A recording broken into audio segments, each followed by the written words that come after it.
The silent ascent. In the vast expanse of space, humanity's greatest achievement drifted silently through the darkness of the Kuiper Belt. Project Aurora, a vessel unlike anything Earth had produced before, represented decades of careful planning and secret technological development. Its sleek obsidian hull absorbed rather than reflected light, making it nearly invisible to conventional detection methods. But more impressive than its stealth capabilities was what lay within. Technology that would soon shake the foundations of galactic society. Admiral Sarah Chen stood at the vessel's observation deck, her weathered features reflected in the reinforced transparent steel viewport. 20 years of her life had led to this moment, though the Exarethi Empire remained blissfully unaware of what approached. Their scout ships still passed through the solar system periodically, marking Earth as primitive in their surveys, just as they had for the past century. Final systems check complete, Admiral, reported Commander James Rodriguez, his holographic form materializing beside her. The ship's AI interface had taken his appearance from an actual officer who had died during the early development phases, a reminder of the cost of their advancement. Status of the quantum drive. Chen's voice remained steady, betraying none of the anticipation she felt. Operating at optimal efficiency, the Exarethi's stolen drive designs proved invaluable, though I doubt they ever imagined what we'd do with them. That was humanity's true advantage. While the Exarethi Empire had grown complacent with their technological superiority, humanity had turned their every passing observation into an opportunity. Each scan of Earth's surface had been analyzed, reverse-engineered, and improved upon. Every piece of debris from their ships had been studied and reconstructed. Deep beneath the lunar surface, in facilities unknown even to most of Earth's governments, scientists had worked tirelessly to combine alien technology with human innovation. The result was Project Aurora, a warship that incorporated the best of both worlds, enhanced by humanity's unique approach to warfare and technology. They believed themselves masters of the galaxy, Chen mused, watching as the last supply shuttle departed from Aurora's hangar.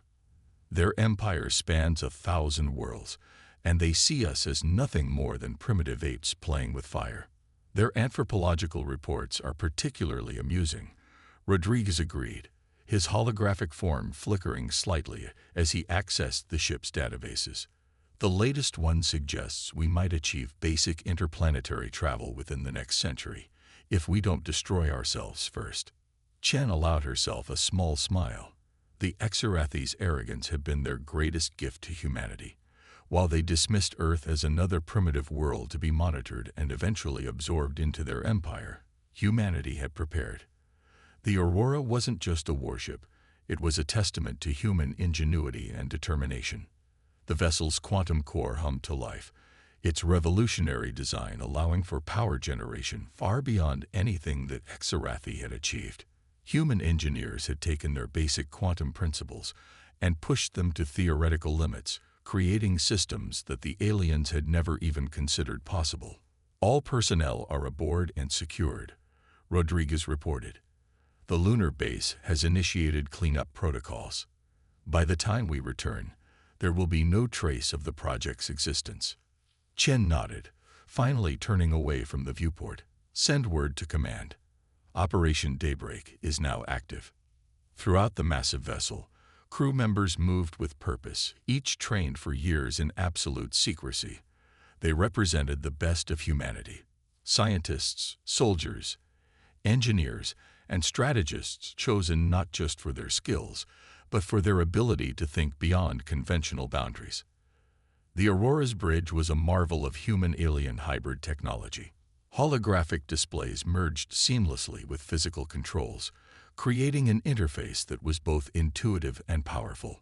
As Chen took her command chair, she felt the subtle vibration of the quantum drive reaching full power. Plot a course for the Exarethi core worlds, she ordered. We'll emerge directly in their home system. It's time they learned that humanity is more than they imagined. The quantum drive engaged, tearing a hole in space-time using principles that the Exarethi themselves had only theorized about. In that moment, As the Aurora prepared to make its first faster-than-light jump, Chen reflected on the journey that had brought them here. The Exarathi had never understood the human capacity for adaptation and growth. They saw Earth's conflicts as signs of primitiveness, never realizing that each war, each struggle, had forced humanity to innovate and evolve. They had dismissed human creativity as chaos, never grasping that this very unpredictability would become their undoing. As the Aurora disappeared into the quantum tunnel, Chen knew that the galaxy was about to change forever. Humanity had spent a century being underestimated and ignored. Now they would show the Exarathi Empire and all other spacefaring civilizations exactly what humanity was capable of. The age of silence was over. The time had come for humanity to take its place among the stars, not as subjects of an alien empire, but as architects of a new galactic order. The Aurora's quantum wake faded into the darkness of space, leaving behind a solar system that appeared, to all outside observers, exactly as primitive as it had always been. But in the heart of Exarathi space, alarms were about to sound, and the galaxy's greatest empire was about to learn a lesson about underestimating humanity. Breaking the chains. The Exarathi home system was a testament to their dominance. A sprawling network of megastructures orbiting a massive blue star. Orbital rings encircled their homeworld, while automated defense platforms maintained a protective web that had never been breached in 10,000 years of their rule. Until now. The Aurora materialized inside their innermost defense perimeter, its quantum transition leaving behind a cascade of exotic particles that their sensors couldn't process. For several crucial seconds, the Exarathi defense grid registered nothing but scattered energy readings, their computers unable to classify the anomaly their systems detected. On the Aurora's bridge, Admiral Chen watched the Exarathi reaction unfold through their own communications networks. The ship's advanced quantum processors easily broke through their encryption, giving humanity a front-row seat to their enemies' confusion. "They're trying to classify us as a sensor malfunction," Rodriguez reported, his holographic form analyzing streams of Exarathi data in real time. "Their automated systems are requesting manual verification. It seems they've never encountered anything that could bypass their quantum detection grid." Chen allowed herself a moment of satisfaction. "Let's introduce ourselves properly then. Deploy the beacon." From the Aurora's bow, a small probe launched, immediately broadcasting on all Exarathi frequencies. The message was simple, transmitted in perfect Exarathi. "From Earth, with regards." The reaction was immediate and chaotic. Defense platforms swiveled, finally registering the Aurora's presence. Emergency alerts blared across the system as the Exarathi High Command struggled to comprehend the impossible. A human vessel, more advanced than anything in their fleet, sitting unchallenged in the heart of their empire. "Incoming transmission," Rodriguez announced. "That Exarathi first speaker demands our immediate surrender and compliance." "Put them through," Chen ordered, straightening in her command chair. "Let's see how they handle a conversation between equals." The holographic display materialized, showing the first speaker of the Exarathi Empire, a tall, crystalline being whose faceted surface reflected light in complex patterns. Their voice, when it came, carried the weight of millennia of absolute authority.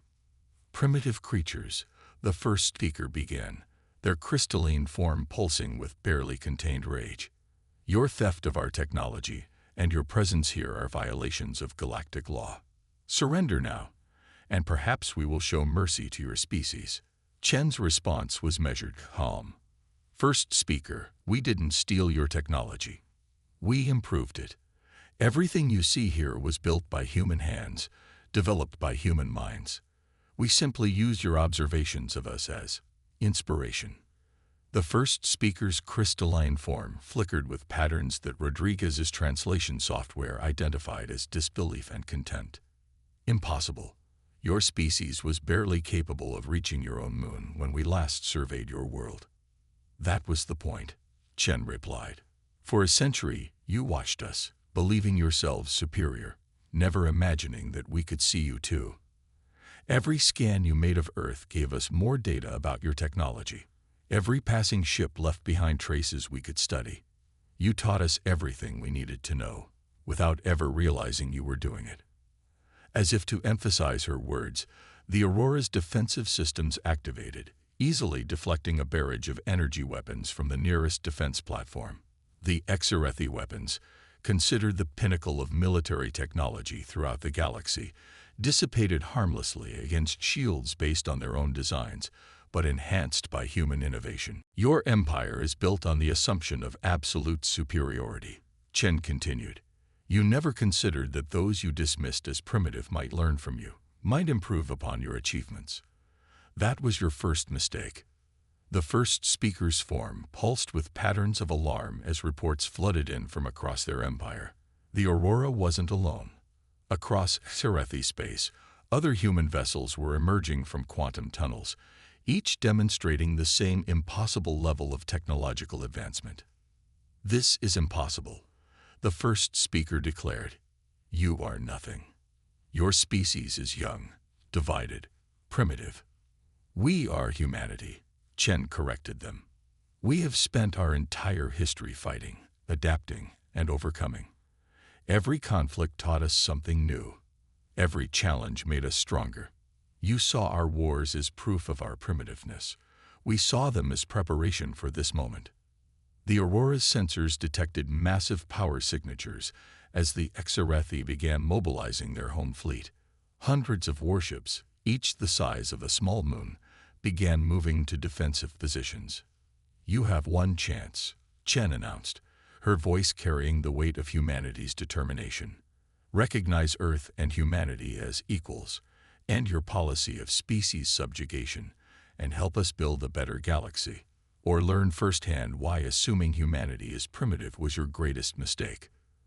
The first speaker's response was predictable, a command for all available forces to destroy the human vessel. As the Exorethi fleet moved to attack, Chen couldn't help but smile. They still didn't understand. All ships, execute Operation Daybreak. Phase 2, she ordered, her command echoing across quantum channels to every human vessel in Exorethi space. Show them exactly what humanity is capable of. The battle that followed would be remembered for millennia as the day the Exorethi Empire learned that technological superiority meant nothing without the wisdom to use it properly. Human ships, combining Exorethi technology with Earth's military innovation, moved with impossible precision and power. Each vessel demonstrated capabilities that the Exorethi had never imagined, turning their own technological achievements against them in ways they had never considered possible. The age of Exorethi dominance was about to end, not with a whimper, but with humanity's roar of defiance echoing across the stars. The tide turns. The Exorethi home fleet moved with the precision of 1,000 years of unchallenged dominance. Their massive warships, each a city-sized testament to their technological supremacy, formed battle patterns that had conquered countless civilizations. Energy weapons capable of shattering moons charged to full power as targeting systems locked onto the human vessels that dared to challenge them. But humanity had spent a century studying these very tactics. Combat analysis complete, Rodriguez reported, his holographic form processing battle data in real time. They're deploying in the 7th Imperial Formation, exactly as the historical records suggested they would. Admiral Chen nodded, watching as the massive Exorethi fleet surrounded them. Predict and counter.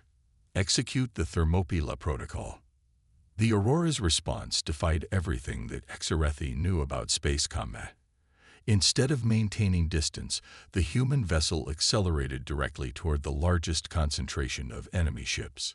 The Exorethi commanders, their tactical doctrine built on long-range energy weapon superiority, hesitated for a crucial moment. That moment was all humanity needed. The Aurora's quantum drive engaged in a way the Exorethi had never imagined possible.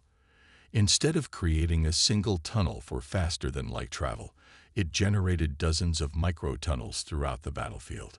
The exotic particles torn from subspace created a web of gravitational distortions that turned the Exarathi's own energy weapons against them.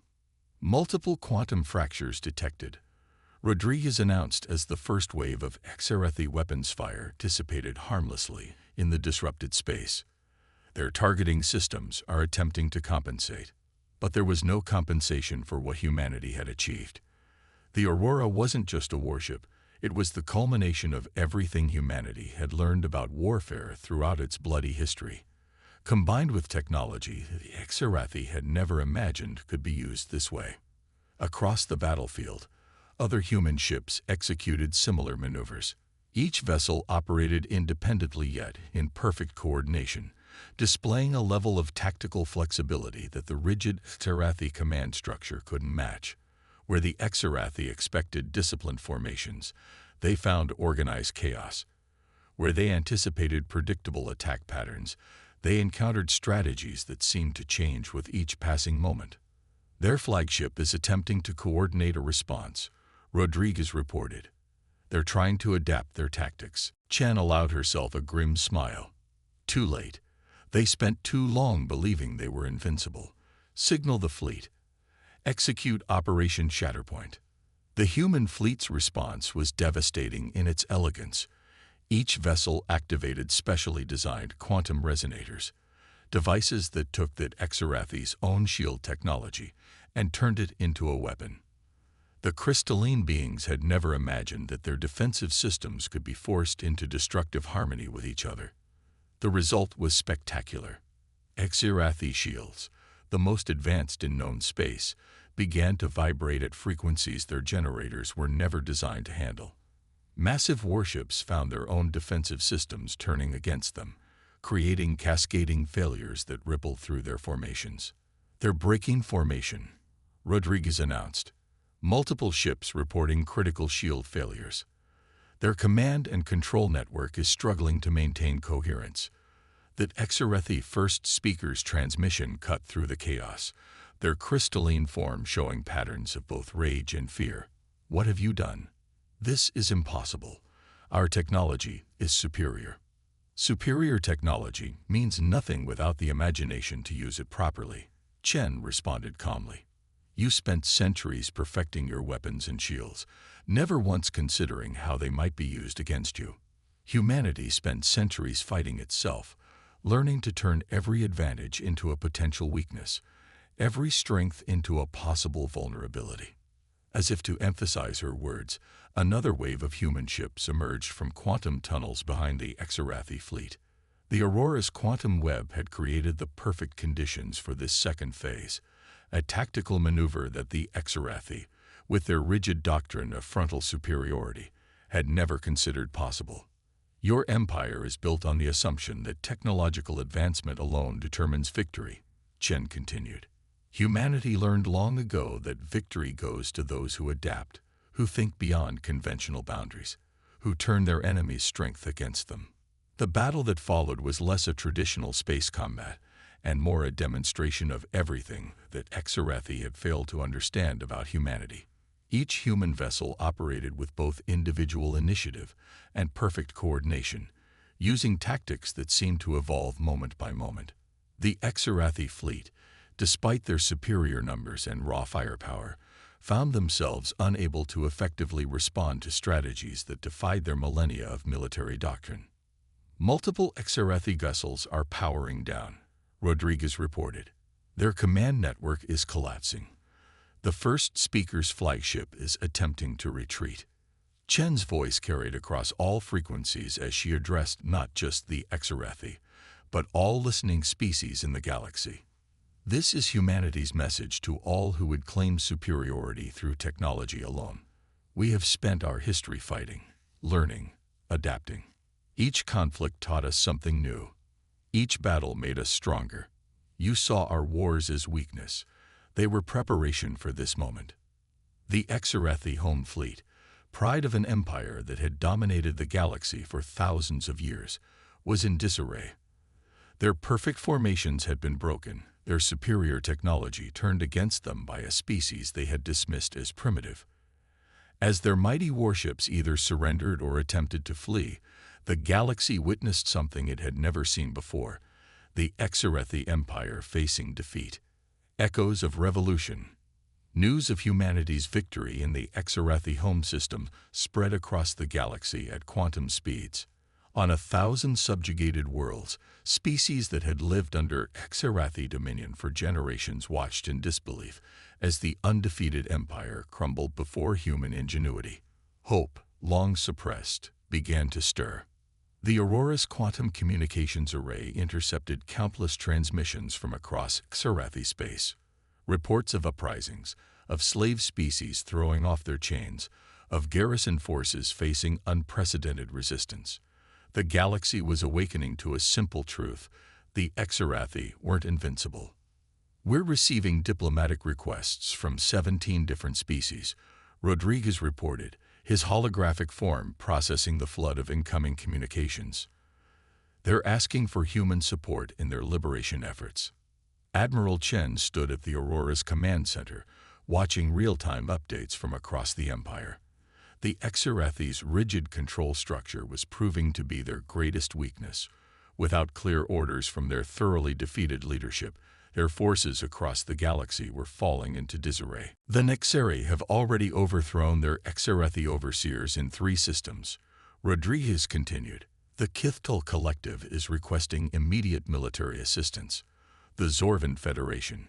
He paused, his expression showing surprise. "They're offering us their entire defense fleet in exchange for protection against Exarethi reprisals." Chen nodded thoughtfully. This was the true power of humanity's victory. Not just the defeat of the Exarethi fleet, but the hope it gave to others. Open a channel to Earth Command.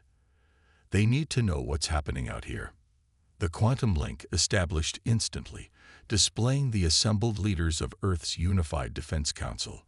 Their faces showed both pride and concern as Chen delivered her report. "The galaxy is changing faster than we anticipated," she explained. The Exarethi's control was based entirely on fear and their perceived invincibility. Now that we've shattered that illusion, their entire empire is unraveling. "Do we have the resources to support all these liberation movements?" asked General Santos, her holographic form flickering with concern. "We don't need to fight every battle," Chen replied. "These species have been waiting for centuries to rise up. All they needed was proof that resistance was possible. We can provide tactical support, coordination, and most importantly, hope." As if to emphasize her point, new reports flooded in. The Nexeri, a species of brilliant engineers kept deliberately suppressed by the Exarethi, had already begun adapting human battle tactics to their own vessels. The Kithtal, master strategists forced to serve as military advisors, were using their intimate knowledge of Exarethi protocols to systematically dismantle their control systems. "We're detecting massive fleet movements throughout Exarethi space," Rodriguez reported. "Their forces are trying to respond to multiple simultaneous uprisings, but their command structure wasn't designed for this kind of chaos." Chen allowed herself a smile. "They never understood that chaos can be a weapon. Their entire society is built on order, on control, on the assumption that superior technology equals absolute power. They don't know how to fight an enemy that doesn't follow their rules." The Aurora's sensors detected new quantum signatures as more human vessels arrived in system. Each ship brought not just military power, but representatives from Earth, ready to begin diplomatic relations with the newly liberated species. The Exarethi taught the galaxy that strength comes from technological superiority. Chen addressed the assembled human fleet. "We'll teach them that true strength comes from cooperation, from adaptation, from the willingness to learn and grow. Humanity didn't defeat the Exarethi just to become the new overlords. We're here to help build something better." Across the galaxy, the message spread. Human vessels appeared in system after system, not as conquerors, but as liberators. They brought with them not just advanced technology, but something that Exarethi had never understood. The concept that different species could work together as equals, each contributing their unique strengths to a greater whole. The Nexeri offered their engineering expertise, helping to improve human quantum drive designs. The Kithtul shared their strategic knowledge, helping coordinate the liberation efforts across multiple sectors.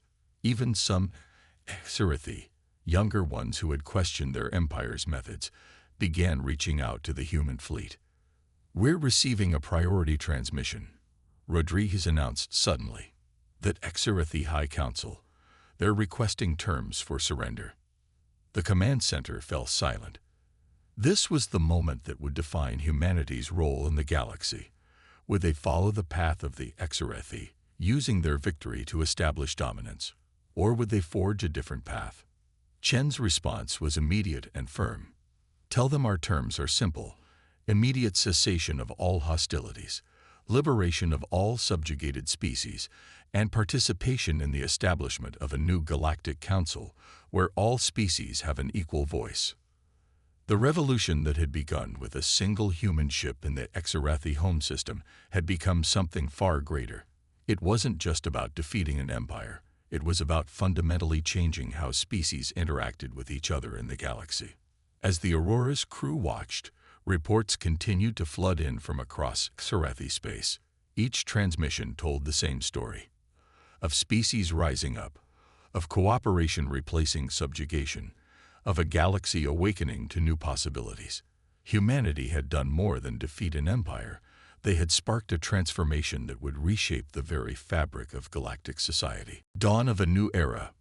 1 year after humanity's emergence onto the galactic stage, the former capital of the Xerathi Empire hosted an unprecedented gathering. The crystalline spires that had once symbolized Xerathi dominance now reflected the diverse forms of 100 different species, each arriving to participate in the first galactic concordat. The Aurora, now a symbol of liberation across the galaxy, maintained a peaceful orbit alongside vessels from 24 different species.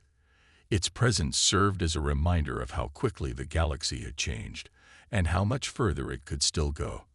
Admiral Chen stood in the grand chamber of what had once been the Xerathi High Council, now transformed into the meeting place for the new Galactic Alliance. Around her, representatives from formerly subjugated species mingled with human diplomats and even progressive members of the Xerathi themselves. "The final representatives have arrived," Rodriguez reported, his holographic form appearing beside her. "The Kithtul delegation brings interesting proposals for integrating their strategic matrices with human adaptive combat systems." Chen nodded, watching as the various species took their places in the chamber. The Nexeri, their silicon-based forms gleaming with internal light, chatted animatedly with human engineers about quantum drive innovations.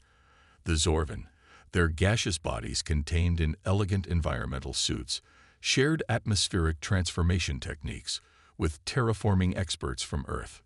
Most surprising were the younger Xerathi, their crystalline forms showing patterns of enthusiasm rather than their species' traditional stoic superiority. They had been the first to embrace change, recognizing that their empire's fall could lead to something greater than mere dominion. "It's time," Chen announced, taking her place at the speaker's podium. The chamber quieted as representatives from across the galaxy turned their attention to the human who had helped catalyze this transformation. 1 year ago, humanity emerged from isolation, challenged the assumption that technological superiority equals the right to rule. She began. "Today, we gather not to establish a new empire, but to forge something unprecedented, a true alliance of equals." The chamber's quantum translators ensured every species could understand her words, but the hope in her voice needed no translation. "The Xerathi Empire taught us all that power concentrated in the hands of a single species leads to stagnation. Their fall taught us that true strength comes not from domination, but from cooperation. Each species here brings unique perspectives, unique abilities, unique ways of thinking that make us all stronger together." Holograms materialized above the chamber, showing the progress already achieved.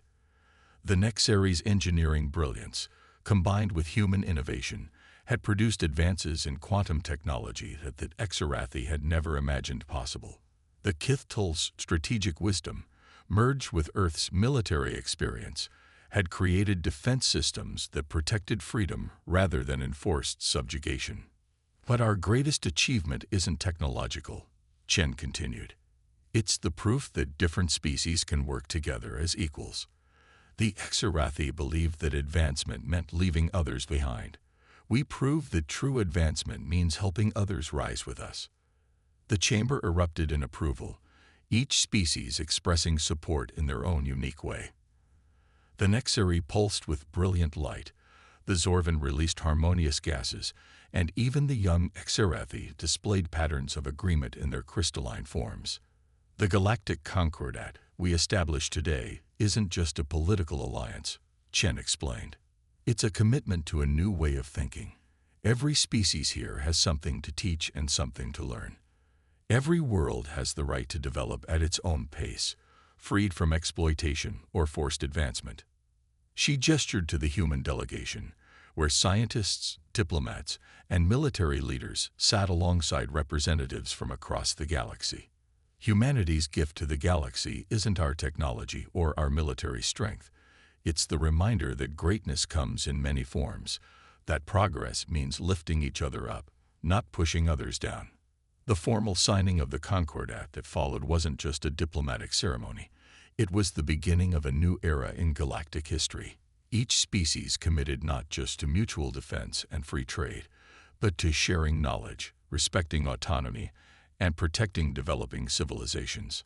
As the ceremony concluded, Chen returned to the Aurora's observation deck, watching the diplomatic vessels depart through quantum tunnels that now connected allied worlds.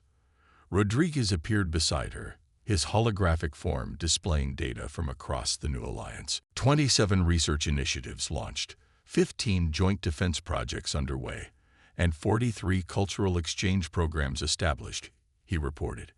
The galaxy is changing faster than anyone predicted. Chen smiled, remembering the day they had first revealed themselves to the Exarathi. We didn't just want to change who ruled the galaxy. We wanted to change how the galaxy was ruled. The hard part is just beginning, but for the first time, we're all facing the future together.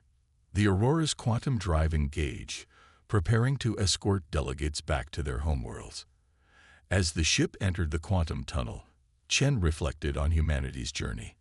They had emerged from isolation not to conquer, but to connect. They had used their strength not to dominate, but to liberate. And in doing so, they had helped create something unprecedented, a galaxy where advancement meant cooperation, where strength meant lifting others up, where the future belonged to everyone. The age of empires was over. The age of alliance had begun. And humanity, once dismissed as primitive, had helped show the galaxy a better way forward.